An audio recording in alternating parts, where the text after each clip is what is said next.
It has been a strange week. And with the election, I guess if I had thought about it for a while and had thought about it in advance, I would have not expected anything different from a 2020 election than what we got.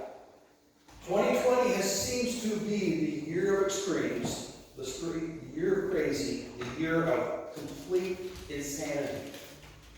And this election has not disappointed us in that respect. The title of my message today is The State of the Union. And while I'll never be president, so this may be my only one chance to ever give a State of the Union address, I will tell you this. I am a firm believer that the pulpit and politics do not mix. And this will be as close as a political post as you will ever get from my pulpit. I don't believe in telling it. Now, I will sit in the back room and we can talk politics for 12 hours. And anybody that's ever talked with me knows I could do it. I am a very political person. However, it should not and it does not ever come into the pulpit. But before we get serious, I got to tell you about a few things that people have said about elections in the past. I found them humorous, and hopefully you will too. Adlai Stevenson once said, "I offer my opposition a bargain. I will stop telling lies about, if they will stop telling lies about us, I will stop telling the truth about them." George Carlin once said, "In America, anyone can be president, and that's the problem." Winston Churchill said, "The best argument against democracy is a 5-minute conversation with the average voter." And King Henry VII once said, "The problem with political jokes is they get elected." When I started writing this message, we had no idea who would be the outcome of this election. So when I say that I'm doing this message with an unbiased heart, I still am. Even though there was a media-declared victory, I don't believe it has been. The Electoral College has not ruled. So who the exact winner is, I think it's pretty solid, but I don't guarantee it. And I want to tell you that because of the contentiousness of this election and of the country right now, it behooves us as Christians to consider what it's going to be like moving forward. What is it going to be like? What is going to be necessary for the Christian as we go beyond this fall and into the next years ahead? We will tell you this. Both sides told you that the end of the world will happen if they lose the election. Ironically, it is the only thing both sides agreed on. That if the other side won, it will be the end of the world. I don't know. And the question is, so is it the end of the world? And I will tell you this. We are in a different world. It is not the end of the world. And we as Christians have definitely got a point that we must address. We may have different opinions on politics. We may have different ideas about the solutions to the problems in our world. That is perfectly fine, and that's why our government is designed the way it is. To have checks and balances, to have different views expressed. But for the Christian, we are in a unique situation. The scriptures I picked today are scriptures that most people probably, whether you're Democrat or Republican, would prefer not to read. And the first one being Romans 13, 1 through 7. It says, "Let every person be subject to the governing authorities, for there is no authority from God, or there is no authority except from God, and that they exist and have been instituted by God. Therefore, whoever resists the authorities resists the God, what God has appointed. And those who resist will incur judgment. For the rulers are not a terror to good conduct, but to bad. Would you have no fear of the one who is in authority? Then do do what is good, and you will receive his approval. For he is God's servant for your good. But if you do wrong, be afraid, for he does not bear the sword in vain. For he is the servant of God, an avenger who carries out God's wrath on wrongdoers. Therefore, one must be subjection, only to avoid God's wrath, but also for the sake of conscience. Because of this, you also pay taxes, for the authorities are ministers of God, attending to that very thing. Pay all that what is owed to them. Taxes who taxes are due, revenue who revenue is due. Respect to whom respect is due. Honor to whom honor is owed. Those are tough words if you didn't like the election outcome. Those are tough words if you disagree with your government. And I'm here to tell you, they're tough words anytime because it's from God. Titus 3:1-2 says, remind them to be submissive to the rulers and authorities to be obedient, to be ready for every good work, to speak evil of no one, to avoid quarreling, to be gentle, and to show perfect courtesy toward all people. I really believe Titus is the scripture we need the most right now, because it seems like everyone is speaking evil towards everyone, including Christians. It's not our job to agree or disagree with the government. It is not our job to correct. And it may be that we disagree with our government. In fact, I've many times disagreed with my government. I've oftentimes disagreed with individuals I voted for because they did things I didn't feel was right. But what these scriptures tell me is that those governments were established by God. He sets up leaders and he takes them down. Unfortunately, some of those leaders will take that as a mandate from God. The King of England always felt that he was personally chosen by God to lead. There's a problem with that. While God does establish leaders, they don't always listen to him. And they don't always follow his directions. The problem is some governments will follow God a little more closely than others, and many will not follow at all. So, do these scriptures mean that I follow my government regardless of their decisions, regardless of their actions? Absolutely not. When we look at all the roads that we have been down, when we look at the fact that many leaders in our world have been evil and bad, Adolf Hitler being one example. Hitler followed his own leading and that of Satan. So why did God establish a leader like Hitler knowing what he would do? If you're waiting for an answer to that, I wish I could tell you I had one. I don't. God doesn't always give us clear answers on everything. But he does give us clear answers on most things. And like I said, Romans and Titus tell us that we are, in fact, to follow God's leaders up until the point where they're not taking. We will have to look at our leaders and examine them and decide whether or not they are following God or they're going against God. Job 12:23 says, he makes nations great and he destroys them. He enlarges nations and he leads them away. He takes away understanding from the chiefs of the people of the earth and makes them wander in trackless waste. They grope in the darkness without light and makes them stagger like drunken men. Like I said, whether I agree or disagree with my government is almost irrelevant. They are in charge. God has placed them there. And I will be honest with you, that is sometimes an uncomfortable position. But agree or disagree, I do not have the right, as I've heard many people say over the last 4 years. That is not my president. Now, that wasn't true in 2016. It is not true in 2020. If a president is elected and gone through the electoral college, he is the president.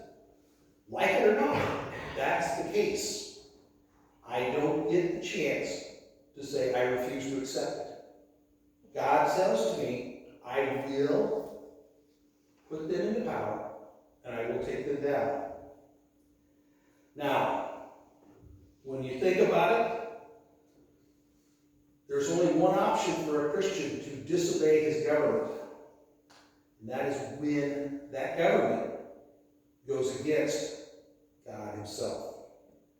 When he does feel that his government is telling him and doing things.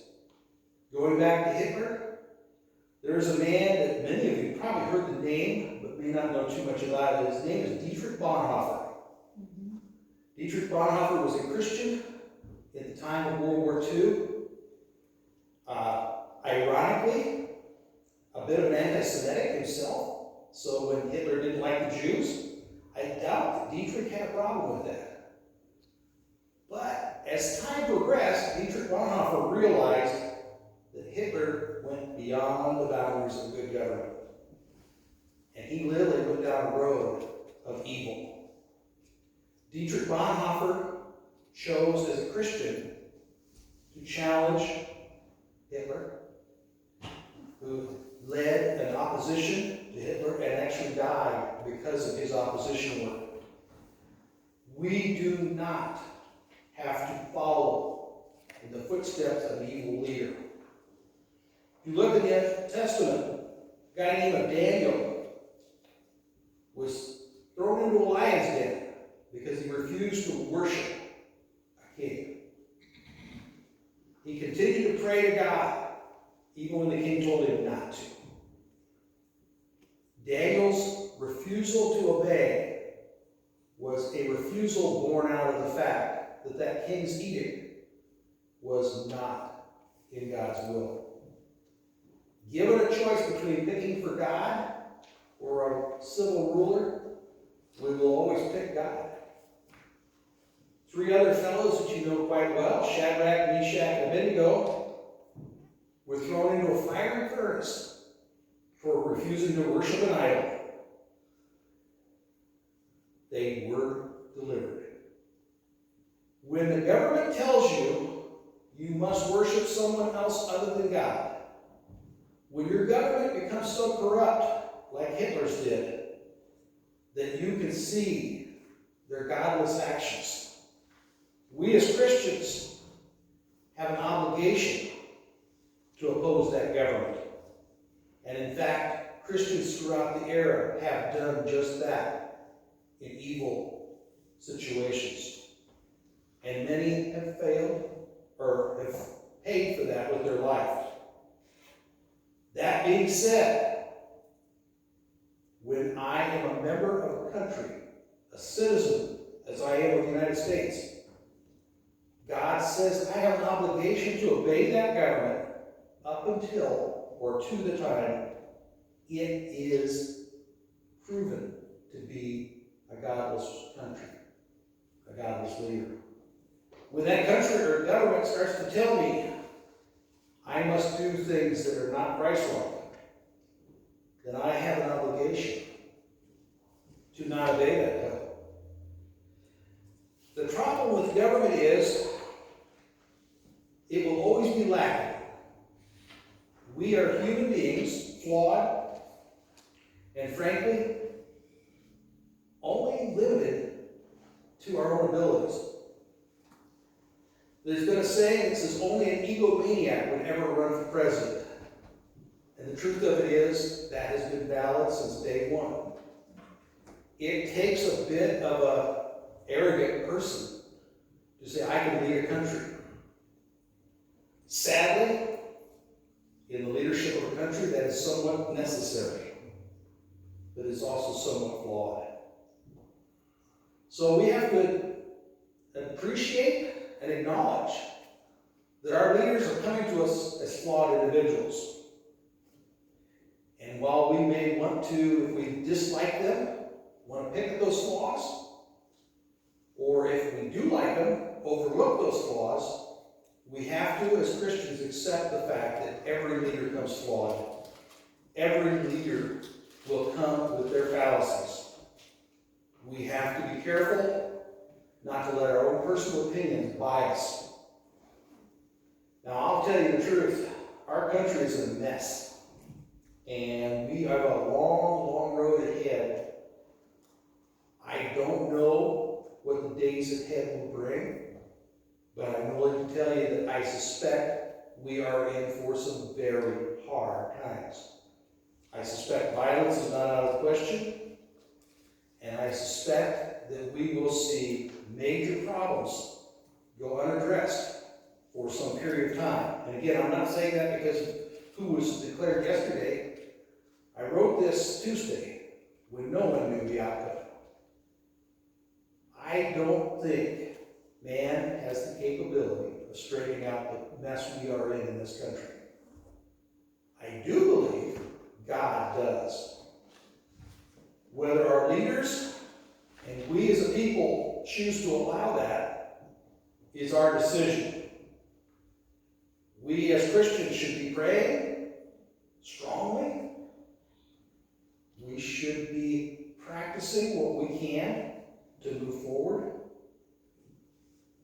The truth of the matter is, my friends, this is not your last election. There will be more elections ahead, and there will be changes in leadership, and they will challenge us to agree or disagree with their policies. I don't always have the option to go with what I like. My Christian faith tells me that I am subject to two authorities. One is the Bible, and first and foremost God, and that does not change, and it's without question. The second is to the government leaders, as long as they don't try and overrule the government or overrule God.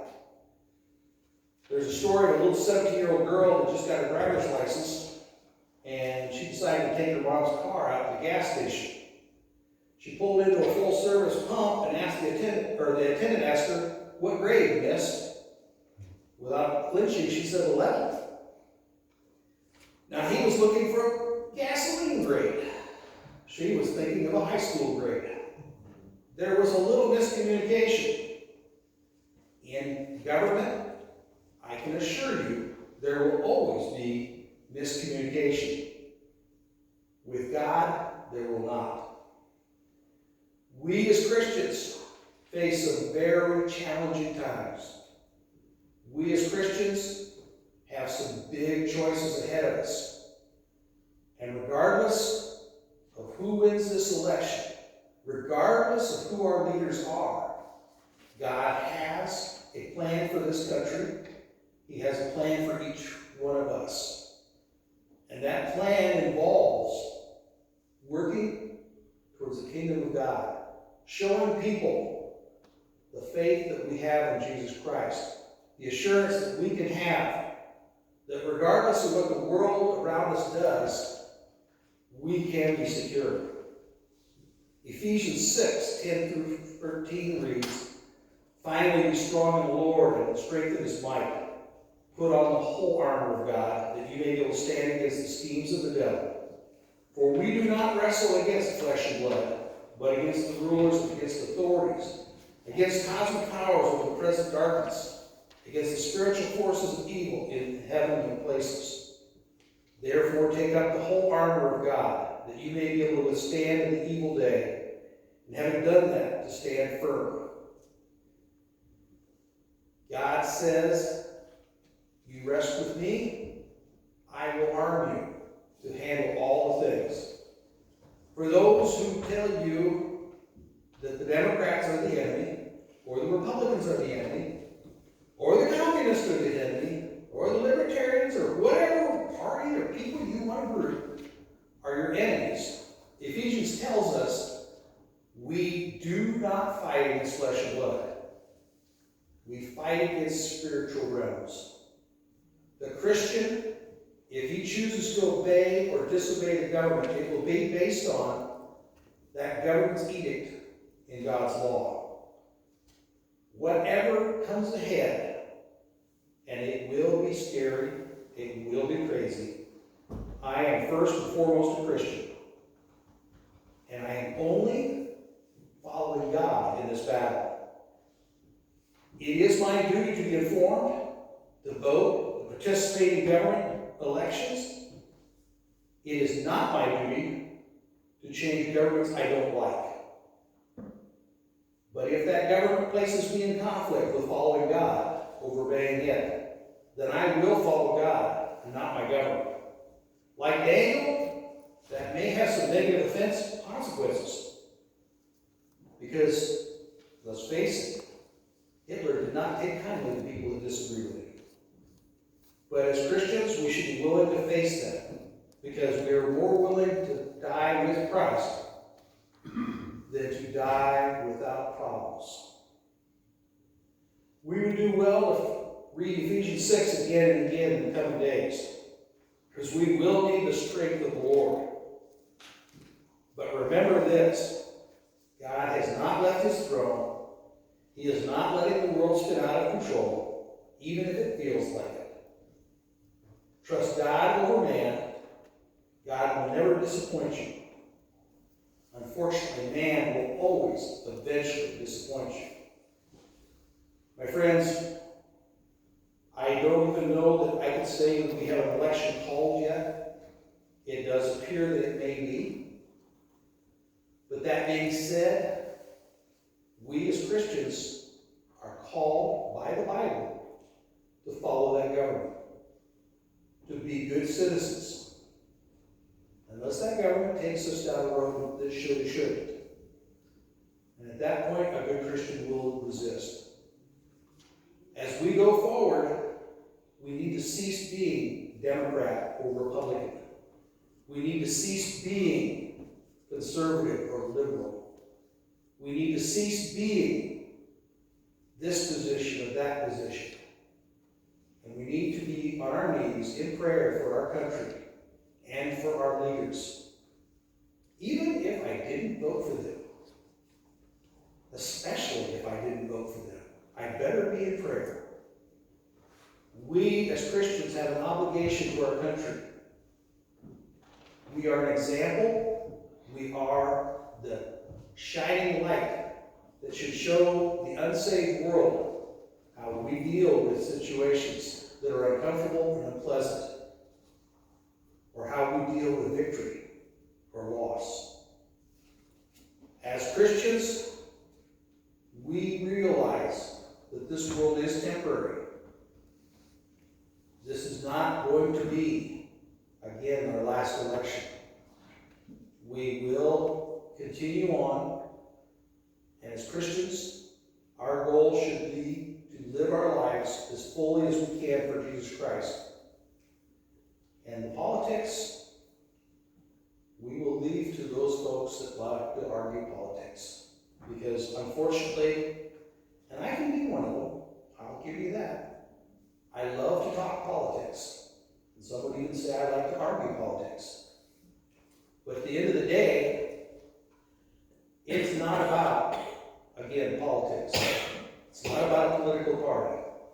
It's about Jesus Christ either being the center of my life and the Lord of my world, or I'm allowing somebody else to put themselves in that position.